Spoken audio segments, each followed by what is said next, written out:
Hi everyone, welcome back to Life Technologies channel and thank you for watching. So in our last episode, we covered how to implement BGP route reflection on Huawei routing devices.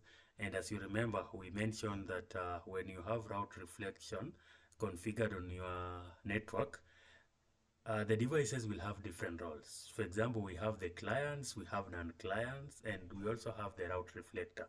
So the route reflector will be in charge of advertising the routes in the network, and the clients, of course, the route reflector will be reflecting routes to the client and the non-client. So when you have it configured, or if when you have BGP route reflection configured in your network, there are some rules that will come in place when the routes are being exchanged, for example, from an EBGP peer. If we are learning a route, for example, in this setup, if a route is coming from R5, which we have an EBGP peer with, how is this route advertised in the client network in S100? If we have a route coming from R16. So in this setup, I've added another router, which is R16, so that we have two NAND clients. So if a route is coming from R12, which is a NAND client, to R1, how is this route propagated in the network? And if a network is coming from a client, for example, in this case, R2 is a client to R1, which is our R. So if we are advertising network 100.100.100.100 in this S100, how is this route propagated? Which devices will be able to learn this route? So these are just some rules that we need to understand for us to be able to understand how BGP reflection works. So as you can see in this topology, I've extended the network. I've increased one router. I have R16. R16 will also be an NAND client, same as R12. And then we have R5. Currently, we have implemented EBGP between R5 and R1. So we have the clients, R3, R11, and R2 are clients to the RR. Then, so if we check our BGP sessions on R1, display BGP peers, we have 6 sessions. We have 5 sessions in S100, and then we have an EBGP session to S300. So this is aimed at simulating if you are learning a route from an EBGP peer, how is this route propagated in the network. And then we have a peering to R16, as I've mentioned. This one is not added in the group, so we have two peering that are not added in the IBGP group that we created before, and these are just non-clients to the. We can also create another group and add R16 and R12 because they are not clients, but I just configured them separately. So let's check at the rules. We have, as I've mentioned, we have a couple of rules that we need to follow during the BGP route reflection. So the first rule is if we are learning routes from route reflector clients, then these routes will be advertised to RR clients and non-RR clients. So in this setup, for example, we have a route that is coming from R2, which is a client. So if when R2 advertises a route to R1, R1 will advertise these routes to both R12, R11, R3, and R16, and even R5. So this route will be advertised to EBGP peers, it will be advertised to clients and also non-clients. So if when we log into R2, we've created loopback 100. If I display IP interface brief, you see we have loopback 100. We will advertise this loopback 100 into BGP. So we just need to go into BGP 100. We are using the network command, and then it's 100.100, mask is 32. So we now have a route advertised from a client.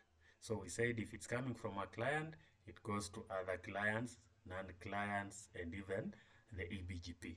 So if we check display BGP routing table, we have a route 100, 100, 100. R3 is a client. Let's start by checking on the RR. Display BGP routing table. We have the route on the RR. So RR will now be in charge of advertising this route to clients and non-clients, and even to, remember, EBGP is also a non-client. Display BGP routing table. You can see that we have this route on R3.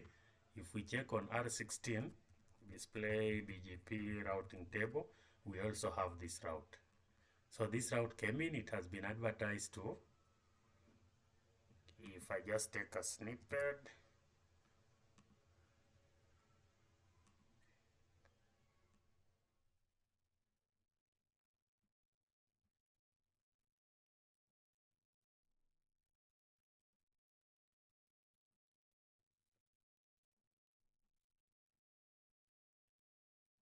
so we had a route coming in from, I use a different color. We had a route coming in from R2. It's advertised to the RR. So as we have mentioned, the RR will advertise it to all clients. And then it will also advertise it to the non-clients. So it's advertised to all the non-clients also. And we prove that if we check on R5, just for confirmation, on R5 by display BGP routing table, we have this route available here. So this one confirms the first rule of route advertisement. Routes learned from Route Reflector clients are advertised to other clients and also non-clients. Then the second rule is if we are receiving routes from RR non-clients. So if you receive a route from RR which are from non-clients, these routes will only be advertised to clients only. So in this setup, if we are getting a route from, as I've mentioned, R12 is not a client. R16 is also a non-client. Remember, R5 will also be a non-client. It's EBGPS, but yeah, let's confirm. So we are advertising this IP. We go BGP 100, and then network 200.200.200.200, mask is 32. So we have advertised a route from non-client. If we check on this RR BGP routing table, you realize that we have this route in our routing table. It's coming from a non-client. If we check on R12, R11, we also have this route in our routing table. But we've mentioned that if it's coming from non-client, it's only advertised to client. So if we check on R16, display BGP routing table, we don't have this route from non-client, which is R12. So the route came from R12. It's not advertised to any other non-client. Let's confirm for the, on R5, if we display this, the route is there. So the route has been advertised to clients only and to EBGP. So to illustrate this on the topology, where is the snippet?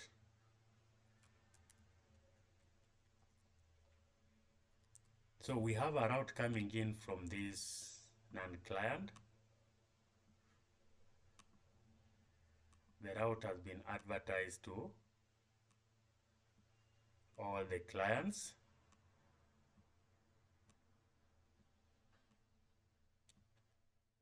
It has also been advertised to EBGP, but the route is not advertised to other non-clients. So the route is never advertised on this link to R16 because that one is a non-client. So the route is never advertised.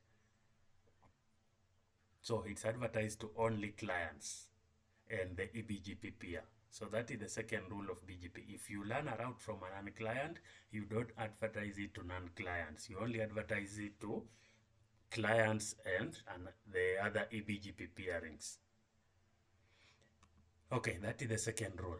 If you are learning a route, in our third rule, if you are learning a route from EBGP neighbors, the route will be reflected to all RR clients and non-clients. So if we get a route from, I'll just go back to our lab. If we are getting a route from R5, so on R5, we have a loopback 100 there, display IP interface brief. We have loopback 100. If we advertise this route to BGP 300, network 55, 55, 55, 55, mask 32. So we expect to get this route here, display BGP routing table. We have the route 55, 55, 55. When we check on R3, display BGP routing table, we have the route. If we check on R16, we also have the route. So a route coming from an EBGP peer is advertised to both clients and non-clients. So just to demonstrate it again, I will clear this. So we are getting a route from R5. The route is coming from R5. This route will be propagated to R16. It will be propagated to R12. Those are non-clients. It will also be sent to the clients.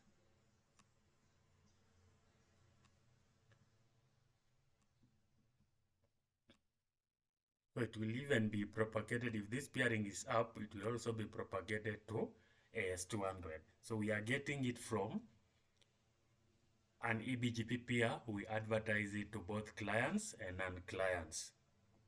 And that is the third rule. The fourth rule is only the best route are reflected if multiple possible routes exist. Okay, this one is if you are having two routes to the destination, we only advertise the best route via BGP. Then the last rule is the RR cannot change any attributes including the next hop address. And this one always causes some problems when you are configuring BGP in your network. So if you check on this router, if we check, we have advertised 55, 55, 55, 55 from R5. And this route has been learned via this interconnected link. So if we check this route on R1, we will find that the next hop on R1, you can see the next hop is 10, 10, 10, 10, 1, which is the interconnected interface between R5 and R1. If we check the same route on R16, you can see that the next hop has not changed. It's still 10, 10, 10, 10, 1. But remember, R16 doesn't know how to reach this IP. If we check on R2, the client, display IP routing table, you can see the same. So it means when the RR is advertising the IPs by default, it doesn't change any path attributes. So the loopback has made, the next hop has not changed when the route was learned on the RR, and then it's advertised to the clients and non-clients.